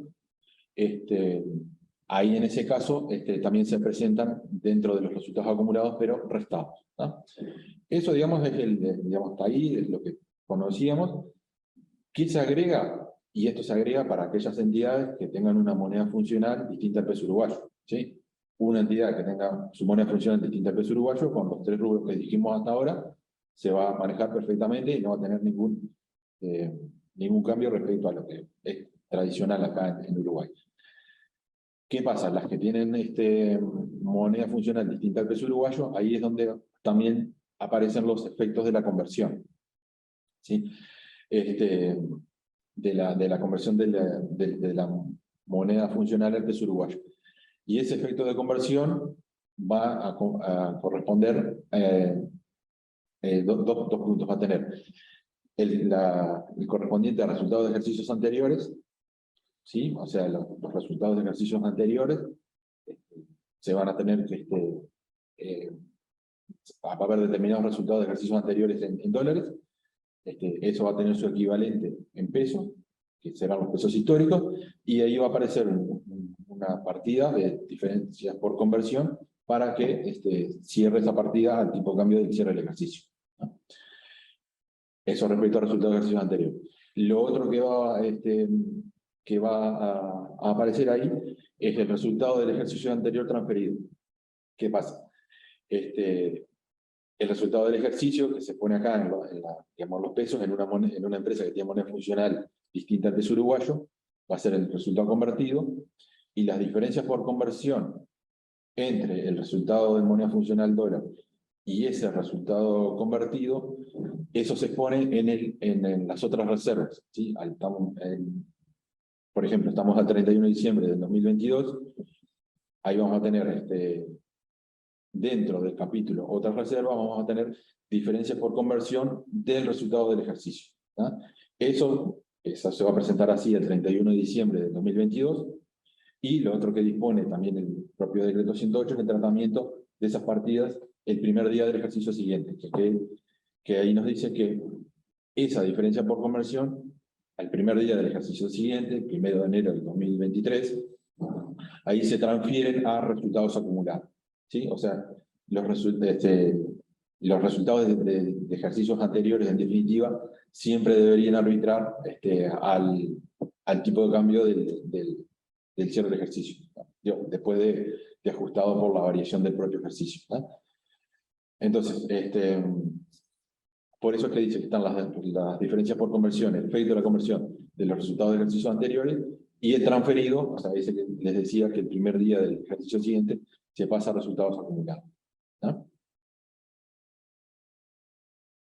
Bien, y un comentario más. Sí, no, una aclaración quizá que tiene que ver con esto, un aporte, en realidad, ¿no? Es que el resultado por conversión total se subdivide en el patrimonio en varios lados.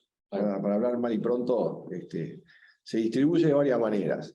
Entonces, el tema es que lo que hace mención correctamente Martín es que el resultado del presente ejercicio, o sea, tiene un resultado normal, digamos, tradicional, tiene un resultado o una diferencia por conversión, que en este ejercicio económico va en otras reservas. Pero al año siguiente, o sea, en el año X más 1, ¿sí?, se va a volcar a resultados acumulados, ¿sí?, y va a arrastrar también el resultado del ejercicio de este año, ¿no?, que ya va a ser el resultado acumulado para el próximo, ¿sí?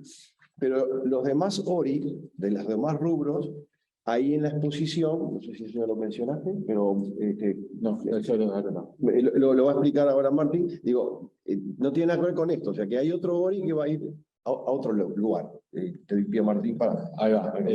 Para redondear un poco el tema moneda funcional, que no quise introducirlo en cada capítulo, sino dar un comentario general. Nosotros decimos que teníamos el capital, teníamos capital, reserva, todos los rubros, ¿no?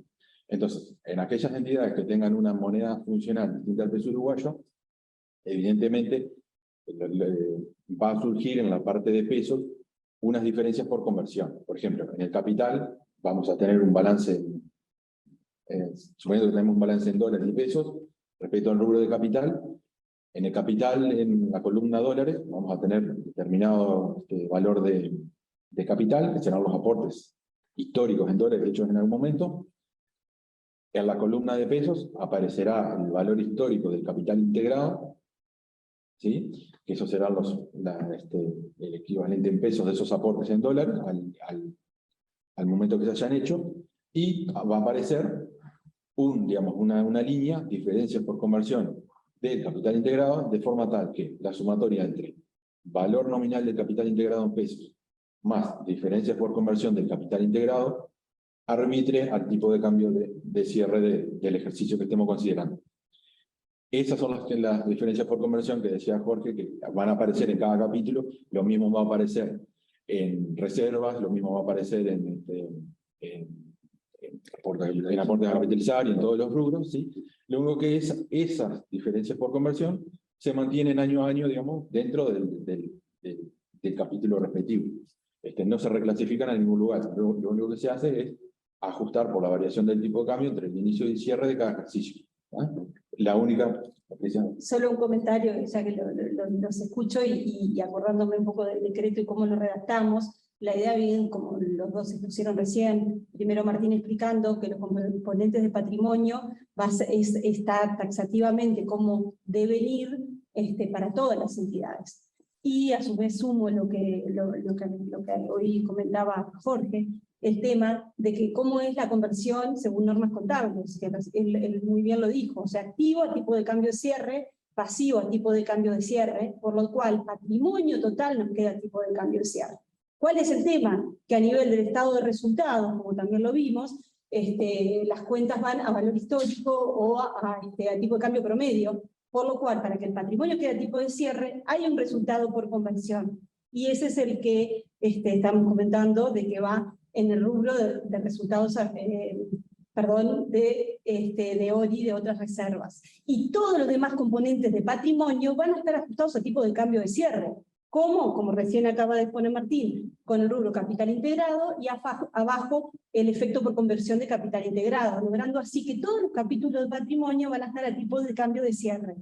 Y logramos cerrar los, Sí. los dos temas, pero está Ahí. un poco complementando. está bien Para el- contar también. Perfecto. Sí, pues la idea siempre, que, digamos, que está detrás de esto es que la parte de pesos, más allá de que no se, digamos, que no se considere a efectos de ninguna resolución de la ley de sociedades, por ejemplo, siempre sí es que por lo menos el tratamiento del rubro y de su diferencia por conversión sea siempre pues, de la misma forma y que en todo momento se trate de reflejar dólares y pesos Exacto. para no generar, justamente para no generar los tratamientos diferentes y de todo tipo que había antes del decreto 108.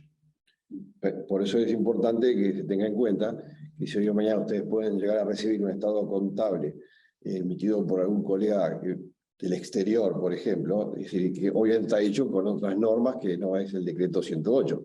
Y si lo hacen de acuerdo a lo que dice la SNIF, capaz que el ORI acumulado está en un solo capítulo, dentro de las reservas de moneda extranjera, inclusive se le llama, lo he visto en otros países, digamos. Acá lo que hizo el Uruguay fue explotar, digamos, el ORI acumulado en varios grupos, Sí, sublíneas, no sé cómo llamarlo. sí, Es eso. lo dices propiamente. Resumen, perdón. Tienen el ORI devengado en el periodo, ¿sí? Que está dentro del ORI acumulado. Entonces el ORI acumulado está dentro del patrimonio y el ORI del periodo está además en el estado de resultado integral, que es el informe 2 del estado de resultado completo según las normas. Ahí va. Bien, esto ya lo vimos. Y por último, ya por fuera pero me parecía conveniente comentarlo, el tema de de la contabilización de los dividendos, también aclarar que el decreto 108 no cambia para nada lo que es contabilización de dividendos fictos, ¿tá? Eso se sigue rigiendo por lo que dice la NIC 2 en su párrafo 65A. Ahí se tendrán que poner restados dentro de los resultados, lo que corresponda. ¿Tá? Y tampoco que el decreto 108 no hace ninguna interpretación de tipo fiscal. ¿Tá? O sea, el decreto 108 lo que fija son normas contables, en particular de presentación. A estos efectos dice que los resultados acumulados que se tengan que tomar en cuenta para las normas fiscales, o sea, son la sumatoria de lo que vimos recién, resultado del ejercicio, ejercicios anteriores y la diferencia por conversión. Eso es lo que dice el decreto 108, que son resultados acumulados. Si la norma fiscal toma esa misma definición, no habrá problema, habrá coincidencia entre norma contable y norma fiscal. Pero si la norma fiscal dice no, para efectos de impuestos de dividendos fictos o de lo que sea, para la norma fiscal, el resultado del acumulado son de ejercicios anteriores y del ejercicio, y deja por fuera a las diferencias por conversión. Esa sería una interpretación de la norma fiscal, y una diferencia entre norma fiscal y normas contables, como hay tantas, como hay en los bienes de uso, hay en criterios de amortización, en bienes de cambio, o tantos otros criterios que difieren en cuanto a contabilidad y normas fiscales. ¿No? Pero lo que se intentó acá, en el decreto 108, es fijar los resultados acumulados contables. Después, si la norma fiscal los toma, ese es otro tema que no le correspondía al decreto 108 laudar. ¿No? Bien, y ahora vamos a unos ejemplos. Les voy a dar medio rapidito para que quede algún tiempo de preguntas. La idea es ver un ejemplo de aplicación por primera vez de normas de exposición, y después un ejemplo de normas de aumento de capital. Aplicación por primera vez de normas de exposición. Acá en esencia lo que se va planteando es de una sociedad anónima que determinó desde su constitución que la moneda funcionaria era el dólar uruguayo. ¿Tá? Después empezamos a plantear, hay un aporte inicial, en todo, esto lo explico rápido, pero creo que todos los datos están bien planteados como para que se vaya entendiendo. Después empiezan a aparecer distintas operaciones, un aporte inicial, en todos los casos está el peso, hecho en pesos y su equivalente en dólares o viceversa, está el tipo de cambio a cada momento. Después en el mismo ejercicio 21 hay un aumento de capital por un nuevo accionista, pusimos de un nuevo accionista para que fuera un poco más interesante el caso. Ahí se hace un nuevo aporte, tenemos determinado tipo de cambio, tenemos un balance especial que se considera esos efectos, y hay un resultado ahí parcial de 4 meses, de $45. Este sería un cuadro demostrativo del aumento de capital en dólares. Teníamos un capital integrado, que era el aporte inicial de 250, teníamos el resultado del periodo de 45, total de patrimonio el 30 de abril, $295. Se aplican las disposiciones del artículo 287, en primer lugar la capitalización obligatoria, que en este caso que planteamos, como era un aporte realizado por un nuevo accionista, el 287 obliga a capitalizar todo el incremento patrimonial, por lo tanto hay que capitalizar esos resultados acumulados al 30 de abril. Esos 45 pasan para la capital integral. Después se recibe el nuevo aporte, 292 en dólares, y la situación resultante nos determina que el nuevo capital después del aporte son $587. Esa es la situación reflejada en moneda funcional. En cuadro demostrativo, también al 30 de abril, ¿sí? También, ahí la situación según el balance especial el 30 de abril, ahí tenemos el capital integral del aporte inicial en pesos, los 2.500, tenemos un resultado del ejercicio de 4.95 y tenemos dos partidas de las diferencias por conversión del capital y diferencia por conversión del resultado. Que en este caso, si ustedes ven ahí, aparece el nombre ajustes al patrimonio y aparece una exposición distinta a lo que hablábamos recién. ¿Por qué? Porque estamos al 30 de abril de 2021, situación anterior al decreto 108, por lo tanto ahí no había normas específicas de presentación. Optamos por poner una que fuera un poco distinto a lo que sería el decreto 108. Ahí también lo mismo, se aplica las disposiciones del artículo 287, o sea, se capitaliza todo el incremento patrimonial, ahí se capitaliza el resultado del ejercicio, se capitaliza las diferencias por conversión, también en este caso, y el nuevo aporte. Y ahí llegamos en definitiva a un capital integrado de 7.040 pesos. Ahí abajo tiene cómo se calculan las diferencias por conversión, pero en definitiva es siempre dólares por tipo de cambio del cierre menos valor nominal. Que eso siempre, para todos los casos de la diferencia por conversión, se plantea de esa forma. Después llegamos al primer cierre de ejercicio, 31 de diciembre del 21, composición del patrimonio. Esta es la presentación anterior al decreto 108, todavía no ha aparecido el decreto 108, y ahí tenemos el capital integrado al que llegábamos, en dólares, 587, hay un resultado del resto del periodo, digamos, por los 8 meses restantes, y ahí tenemos un patrimonio de $618. Vamos a la parte de presentación en moneda pesos, tenemos los 7.040, que era el capital, el valor nominal del capital en pesos, y tenemos las dos diferencias por conversión que aparecen en ese caso. La diferencia por conversión del capital, los 1.178, y las diferencias por conversión del resultado del periodo. Los 14 pesos. Eso, ahí estamos, o sea, estamos planteando y avanzando en el tiempo y viendo cómo se van presentando las distintas situaciones. Acá, ya estamos en el ejercicio 22, 31 de marzo del 22, hay una distribución de utilidades.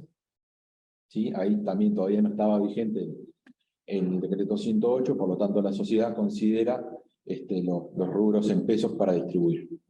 Sin perjuicio de eso, planteamos ahí cuál sería el equivalente en dólares a esa fecha. Al 31 de marzo entonces se hace una distribución a los accionistas de 200 pesos, que eso equivale a un tipo de cambio de 13 de 15, equivale a $15, y hay una reserva de utilidades que se crea por 20 pesos que equivale a $2. Llega el cierre del ejercicio, 31 de diciembre del 2022, ahí sí ya se aplican por primera vez las disposiciones del decreto 108 y el tipo de cambio es 15. Ahí tenemos la presentación del decreto 108. ¿Sí? Ahí tenemos la presentación de acá hablábamos, moneda funcional, periodo y comparativo, y moneda de presentación, periodo y comparativo. Vemos ahí que tenemos el capital integrado en dólares, 587, eso no varió, no hay diferencia entre 21 y 22, ¿sí? Porque los aportes de capital se hicieron antes del 31 de diciembre del 21 y en el 22 ya no hubo nuevos aportes. Después, en cuanto a Otras reservas, bueno, naturalmente en la parte de dólares no hay nada, que no corresponde. En la parte de reservas de utilidades aparecen los dos que se crearon en el 31 de marzo, ¿sí? Son los $2.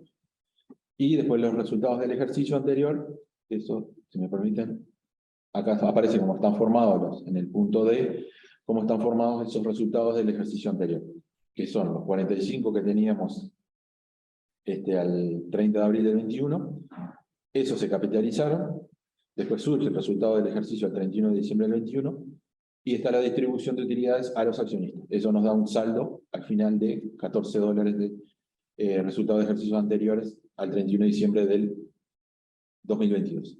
Lo mismo se plantea en pesos, ¿sí? Entonces ahí tenemos unos resultados de ejercicios anteriores, valor nominal de 200, ¿no? También esos pesos hay que aclarar que en la medida que la sociedad estaba aplicando moneda funcional, se toman tal cual al cierre de cada ejercicio porque asumimos que estaban aplicando bien las disposiciones de conversión, por lo tanto esos pesos son los que corresponden. No hay que hacerle otros ajustes de presentación o de evaluación. Vuelvo un segundo para atrás. Entonces ahí tenemos moneda funcional, moneda dólar, también, y ahí sí, en la parte de pesos, es donde se ven más las diferencias, donde tenemos, ahí sí, en cada capítulo tenemos el rubro y su diferencia por conversión. En la parte de pesos tenemos capital integrado, que veíamos hoy, comentábamos, y las diferencias por conversión de ese capital integrado, ¿no? Eso tienen ahí el cálculo, pero siempre el mismo concepto. Dólares por tipo de cambio de cierre, menos valor nominal. Las otras reservas, que ahí tenemos solo las que corresponden al resultado del ejercicio, ¿sí? Son los 10, ahí sí se los voy a mostrar, que eso está en el punto C, que son los... No, perdón, el punto B, son los $21 del resultado del ejercicio, por 15, que es el tipo de cambio de cierre, menos los 305, que es el resultado del ejercicio convertido a pesos, de acuerdo a los criterios que nos fijan las normas. Entonces, esa diferencia son los 10 pesos que aparecen ahí en diferencias por conversión de resultado del ejercicio, ¿no? En el ejercicio anterior eran 14. Seguimos con los demás rubros, después tenemos de utilidades, también el mismo criterio, dólares lo que corresponda, pesos del valor nominal que corresponda, y la diferencia por conversión también por los mismos criterios. Y por último, en resultados acumulados tenemos los resultados del ejercicio anteriores, que son, tenemos 0 ahí, no hay ejercicios anteriores, y las diferencias por conversión del resultado del ejercicio. ¿Tá? Son los 200 perdón, los 14 por el tipo de cambio de cierre. ¿Está bien? Entonces, en definitiva, lo que tratamos de explicarle acá es dar un ejercicio simple de presentación por primera vez de normas de exposición del decreto 108. Simplemente, si ustedes se fijan, estimados colegas, en la columna de moneda de presentación del cierre del 2022 tienen 10 pesos, ¿verdad? Acá, 10. Esa diferencia de conversión, ¿sí?, es del resultado del ejercicio 2022. Corrígeme, Martín, ¿sí? ¿No? Bueno, sí. En el 2023, esos 10 se sacan, se reclasifican, se reciclan y se mandan a la fila de resultados acumulados. Se ve en el del 21, son los 14 que aparecen el 31 de diciembre del 21. Estos 14, no tengo un puntero, pero son los 14 que aparecen el 31 de diciembre. Esos 14 que en el primer ejercicio se presentaban dentro de otras reservas, en el ejercicio siguiente se hace esa reclasificación, ese pasaje de otras reservas a resultados. Entonces ahí aparecen esos 14 de resultados del ejercicio anterior. ¿No? Bien. Ahí son los cálculos, todas las referencias que había acá en el cuadro, están hechas ahí abajo para los cálculos, para que los vean más en detalle después. Bien, después, acá tenemos otro ejemplo de aumento de capital y distribución de utilidades, también. Vamos planteando, o sea, el mismo caso, una sociedad que determinó que su moneda funcional era el peso uruguayo, el dólar, de su constitución, y entonces ahí empezamos a plantear distintas hechos que se van dando. El aporte inicial, una distribución de utilidades, ¿no? En este caso, como esa distribución de utilidades es al 30 de junio del 22, por lo tanto, ya estaba vigente el decreto 108, por lo tanto, ahí los estados contables que debió haber considerado esa sociedad son los estados contables en moneda funcional. Por lo tanto, el resultado del ejercicio a distribuir era, digamos, a esa fecha era correspondiente al 31 de diciembre del 21, que eran $20. Por lo tanto, la reserva legal se forma considerando el resultado del ejercicio de los $20, ¿no? Que son, ahí aparece la reserva legal de $1, que son el 5% sobre el resultado del ejercicio de 20. ¿No? O sea, acá ya estamos considerando la interpretación de otras normas de la ley de sociedades, considerando estados contables en moneda funcional dólar. ¿No? Después hay un aumento de capital también que queda planteado, pero también la esencia siempre es la misma, sean dólares o pesos, se convierten al tipo de cambio de ese día. Acá tenemos, perdón, no dije que el aumento de capital también es por un nuevo accionista, y se resuelve el 31 de diciembre del 22, considerando en este caso un balance también del 31 de diciembre de 2022, que ahora después vamos a hacer algún comentario respecto de eso. ¿Sí? Ahí tenemos planteado el balance especial, previo al aumento de capital. ¿Sí? Está con las disposiciones del decreto 108, pero es previo al aumento de capital. Ahí tenemos un cuadro demostrativo del aumento de capital. También se plantea situación al inicio, capitalizaciones obligatorias, nuevo aporte y situación resultante. ¿No? En definitiva, pasamos de un capital de 80, se capitalizaron rubros patrimoniales por 32, nuevo aporte por 56, llegamos al capital nuevo de 168. Acá lo que intentamos mostrar es la composición del capital luego del nuevo aporte, ¿sí? Que tenemos dos accionistas, el anterior y el nuevo. El accionista anterior, considerando la situación del balance especial y el nuevo aporte, le corresponde una participación accionaria del 66%, ¿sí? Y al nuevo accionista una participación accionaria del 33%. ¿Sí? Eso es, en definitiva, el accionista anterior se queda con todo el patrimonio que existía, los 112, el nuevo accionista aporta, hace un nuevo aporte por 56, esas 12 se proporcionan y surgen esas nuevas participaciones. El reflejo de eso, en este caso, en pesos, no hay problema porque se hace al tipo de cambio de cierre, tanto el pasaje de dólares a pesos se hace al tipo de cambio del 31 de diciembre y la evaluación del nuevo aporte también se hace el 31 de diciembre del 22, al mismo tipo de cambio. Entonces, en este caso, naturalmente va a coincidir las participaciones tanto en pesos como en dólares. ¿No? Eso simplemente para mostrarles cómo queda armado la composición accionaria luego del nuevo aporte. Pero, ¿qué pasa si en este caso, si la sociedad, en lugar de considerar un balance especial del 31 de diciembre, como el caso que planteamos recién, considera uno al 30 de noviembre del 22? ¿Sí? Recuerden que para las capitalizaciones se admite considerar un balance hasta con 3 meses de antigüedad. O sea, perfectamente la sociedad podría haber considerado un balance al 30 de noviembre del 22, a efecto de considerar la misma capitalización. Entonces ahí está planteado esos datos. Para simplificar, el resultado de diciembre fue 0. ¿No? Planteamos el balance al 31 de diciembre, perdón, al 30 de noviembre del 22, ¿sí? Dólares, que es el mismo, porque no hay resultado en diciembre. Moneda de presentación, ahí está al tipo de cambio de 15, que es el del 30 de noviembre. ¿Está? Y los criterios de presentación son los mismos que hemos visto hasta ahora, diferenciando rubro y diferencia por conversión. Y acá volvemos a plantear la composición del capital luego del nuevo aporte.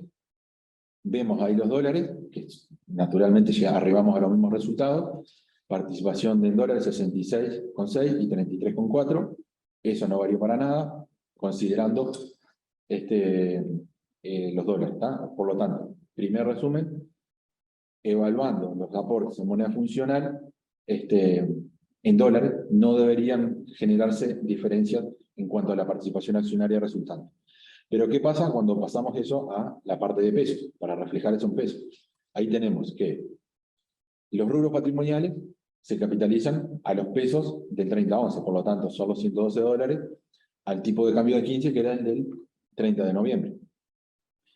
Y por otro lado, el nuevo aporte, ese siempre se siguió haciendo el 31 de diciembre, se evalúa al tipo de cambio del momento de la asamblea. La asamblea, en cualquiera de los dos casos, es al 31 de diciembre. Entonces, ahí se aplica otro tipo de cambio. Naturalmente, al aplicar dos tipos de cambio, llegamos a participaciones accionarias distintas. ¿Sí? 65 para el accionista anterior y 34 para la nueva. Entonces, acá se plantea la dicotomía de, bueno, ¿cuál en definitiva termina siendo la situación que hay que considerar? Acá, siempre, la situación que habría que considerar sería siempre la de los dólares, ¿sí? Porque es lo que dice el decreto, que hay que considerar los estados contables en dólares para tomar las resoluciones. ¿Qué pasa? Como hay una variación entre el balance que considero en pesos y el momento del aporte, hay evidentemente la Auditoría Interna de la Nación deberá adoptar algún criterio respecto a que esa variación en pesos entre el 30 de noviembre y el 31 de diciembre, no sé, por ejemplo, es una variación significativa, por lo tanto hay que capitalizarla, o tendrá que decir, como otras tantas disposiciones que hay en la ley, que a efectos de resolver un aumento de capital, necesariamente se tenga que considerar un balance especial a la fecha del acto que lo motive. No sé cuál será en definitiva la posición que adopte la IEN al respecto, pero estamos viendo que siguen habiendo algunos problemas en cuanto a la aplicación de dólares, o sea, de tomar decisiones en la moneda funcional y después cómo llevarlas a la parte de pesos, ¿sí? A ver, eso más allá de las consideraciones de fondo respecto a si todas estas capitalizaciones obligatorias cumplen con algún objetivo realmente de protección de los accionistas, que eso es otro tema que para otro ámbito, pero más allá de que el decreto 108 intentó solucionar muchos problemas, el tema es que esas disposiciones que hay con la ley también siguen generando algún problema. ¿Por qué? Porque si nosotros decimos que los dólares siempre deben ser reflejo, perdón, que los pesos siempre deben ser el reflejo de los dólares, en este caso eso no se está dando porque estamos considerando dólares, algunos dólares los consideramos a 15, otros a 16. Entonces ahí se arman diferencias entre los dólares y los pesos que de alguna forma habrá que sanear. Bien, y por acá creo que se terminaba el ejemplo. Bien, con esto cerramos, digamos, la parte del decreto 108 específicamente. Bueno, ahora queda una última partecita a cargo de Patricia respecto a los decretos, y después si vemos ahí si da el tiempo para alguna pregunta. Exacto, bueno, para los valientes que nos han escuchado hasta la altura de la noche, lo que quería en realidad ahora complementar, bueno, un poco me dio el pie Martín, que esta solución, como les dije al principio, y ahora repito, fue una solución consensuada entre todos. O sea, ustedes ahora pensarán cuántos deberes nos quedan. Deberes de aprender esta nueva normativa para aquellos, como bien dijimos, que tengan la moneda funcional diferente. Acuérdense que pueden seguir las EMIR utilizando el peso. Eso no ha cambiado, como también lo remarcamos. O sea, los deberes nos quedan para los que tenemos que aplicar la moneda funcional y para nosotros, porque recién Martín bien dijo, la auditoría también nos enfrentamos a este tipo de casuística, como recién planteó, por el tipo de cambio. Pero no obstante eso, los balances que hay que considerar son los de la moneda funcional. Y eso es lo relevante, y obviamente respetando que en pesos se sanee toda la situación. Bueno, y también nos quedan deberes a nivel de registro de estados contables. Ustedes saben que las entidades tienen que registrar sus estados financieros, por lo cual el registro estamos implementando todo el tema de permitir, esperemos que ahora a corto plazo, el ingreso de 2 cuerpos para el caso de que tengan moneda funcional diferente al peso. Ya les adelanto que va a ser, o es la idea, que sea una solución similar a lo que es la subida de los estados contables individuales y consolidados. En ese caso va a ser que la entidad deba seleccionar si tiene moneda funcional diferente al peso. Hoy en día la taxonomía ya prevé que se incluya cuál es la moneda funcional y la moneda de presentación. Lo que sí tenemos que cambiar los formularios y adecuarnos a esta nueva presentación de los componentes patrimoniales.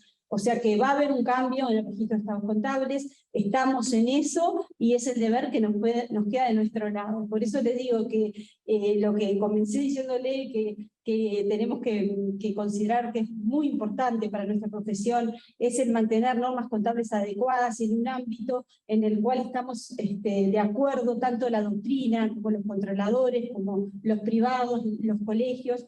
Creo que ese es un ámbito a cuidar, a mantener, y nosotros en la profesión a difundir esa ventaja que tiene el Uruguay, y que bueno, que ya ven, quedan deberes a todos, pero también nos quedan deberes a nosotros. Y bueno, eso es lo que quería transmitirles al final de todo. Bueno, gracias Patricia. Tenemos unos minutos más para alguna pregunta. ¿Hacemos algunas? Sí. Acá tenemos una, por ejemplo, dice, quisiera consultar para, por ejemplo, constitución de reserva legal, aumento de capital contractual e integrado, etc. ¿Se toman los montos en dólares o en pesos? Si es en pesos, ¿son los valores originales o se incluyen las revaluaciones de la cuenta?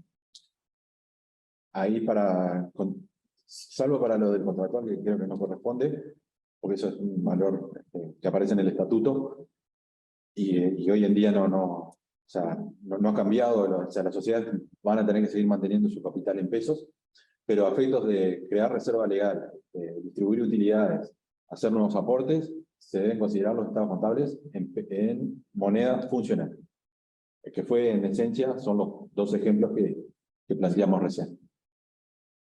Bien, tenemos otra. Quisiera consultar si las disposiciones del decreto 108/22 son aplicables a la presentación de estados financieros intermedios, ya sean estos requeridos o preparados de forma voluntaria. Y bueno, sí, la respuesta es que sí, los balances intermedios también quedan incluidos en las disposiciones de... Claro, pues recuerden que son ejercicios iniciados a partir del 1 de enero del 22, por lo tanto, si cierran un balance que sea mensual, al 31 de enero del 22 ya le corresponde. Que ahí también una situación a contemplar es que somos conscientes que el decreto fue emitido prácticamente en mayo de este año, por lo cual posiblemente para algunos trámites, si hablo a nivel de auditoría interna de la Nación, cuando se presentan intermedios, aceptemos este año, hasta no tener un ejercicio completo, podamos aceptar no hacer las disposiciones. Es un tema que estamos también revisando, pero les comento porque esa situación la hemos notado. Bien. Otra. Las entidades comprendidas en el decreto 124/11 pueden exponer los efectos de la conversión en una sola línea dentro del patrimonio y no en líneas separadas, de acuerdo a lo dispuesto por el artículo 5 del decreto 108/22. Sí, o sea, a ver, las del 124 aplican o el 108, tal cual lo dice, o aplican lo que diga la NIF. Si esa otra presentación que plantea ahí el participante cumple con NIF, no hay ningún problema. Iría en como que es una reserva. Claro, iría dentro del capítulo de otras reservas como distintas utilidades, ¿no? Ahí va. Igual un comentario nomás por los ejemplos que hemos revisado en el nivel de cuando estudiamos la norma. Justamente las entidades del 124 son las que la mayoría adoptaban ya por adoptar una solución similar a lo que adopta el 108. O sea, la vemos difícil, ¿no? Sí. En los estudios que nosotros al menos hicimos con todo este análisis, de que haya alguna del 124 que no se acoja a esta reglamentación. Bien, otra consulta. ¿Cómo deben considerarse los ajustes por conversión de todos los rubros para la determinación de, por ejemplo, causal de disolución, aumento de capital, debe mirarse el balance solo en la moneda funcional? Sí, solo el balance de moneda funcional. O sea, si estamos evaluando una reducción por pérdidas, por ejemplo, en ese caso vamos a tener que mirar solo el balance en moneda funcional. No importa la presentación del 108 de los pesos. Bien, otra. El único rubro de capitalización obligatoria será el ajuste por conversión del propio resultado del ejercicio, considerando que la capitalización procede del cierre del ejercicio antes de que deba llevarse a los resultados acumulados. El único rubro de capitalización obligatoria será el ajuste por conversión del propio resultado del ejercicio, considerando que la capitalización procede al cierre del ejercicio antes de que deba llevarse a los resultados acumulados. A ver, supongo que eso se está preguntando es en el marco de las capitalizaciones obligatorias del 287. Eso no ha cambiado nada. O sea, Por ahora no ha cambiado. No ha cambiado, por lo tanto, a ver, primero, no debería plantearse si se capitalizan o no esas diferencias por conversión, porque esas aparecen en los estados contables en pesos. Por lo tanto, esos efectos de las capitalizaciones obligatorias no habría que considerarlos. Entonces, los rubros que hay que considerar dentro de la capitalización obligatoria son los que aparezcan en el patrimonio de los estados financieros en moneda funcional. Por lo tanto, no es un tema a analizar, porque no aparece dentro de los estados contables que hay que realmente tener en cuenta para tomar esa decisión. Bien, y vamos a la última. ¿El rubro de ajuste por conversión de cada capítulo de patrimonio tiene algún nombre específico que se requiera? Por ejemplo, diferencia por conversión. Sí, se le puede llamar diferencia por conversión, resultado por conversión, efecto de la conversión. Creo que Sí. En realidad, a nivel del registro, estamos manejando efecto por conversión queda siguiendo los lineamientos del decreto, ¿no? Que le nombra así. Solo una mención que también hay muchas inquietudes por las preguntas que veo que han enviado, que es referida a las disposiciones en sí de la ley 1660 y a nuestro quehacer como Auditoría Interna de la Nación. Y bueno, también estamos revisando, es uno de los deberes también que nos queda. Puede salir alguna reglamentación, es más, lo pensamos también manejar a nivel un poco, como le puedo decir, en conjunto con la Comisión Permanente, ya que esto fue una normativa de la Comisión Permanente que impacta en un cometido nuestro, por lo cual no se extrañen que a corto plazo también pueda haber una nueva reglamentación, alguna resolución referida a las disposiciones específicas de la ley, como estas inquietudes de 287 y eso que acaban de comentar. No, porque en general simplemente un comentario, en los modelos de la IN, en general la terminología en base al XBRL, etcétera, hay una coherencia con toda la normativa, con NIF y FUL, etcétera. Pero en este caso particular, estamos como que de alguna manera apartando el lenguaje NIF para hacer una norma local. Entonces, creo que el término efecto de conversión está muy bien, en mi opinión. Bien. Bueno, terminamos con el tema de preguntas. Creo que hay alguna otra, pero creo que ya fue contestada a lo largo de los ejemplos, que no vale la pena reiterarlas. Bueno, les agradecemos la permanencia hasta esta hora. Bueno, cualquier duda quedamos a las órdenes. Muchas gracias. Buenas noches. Bueno, sin más, queda agradecerles obviamente a los expositores, agradecer a Patricia por la Auditoría Interna de la Nación, a Martín y a Jorge por la Comisión de Verificación Contable del Colegio, su valiosa colaboración y muy concreta las exposiciones. Jorge, no sé si quieres decir algo para cerrar. No, simplemente agradecer a los expositores, un abrazo en particular al contador, a mi tocayo Ramos, que hace tiempo que no nos vemos. Agradecer nuevamente a los expositores, a todos los participantes. Para mí ha sido muy clara y muy solvente la explicación, así que espero que todos la hayan aprovechado. Y bueno, simplemente desearles buenas noches. Muy bien, muchísimas gracias para todos. Nuevamente gracias a los expositores y bueno, hasta otra instancia. Buenas noches. Buenas noches.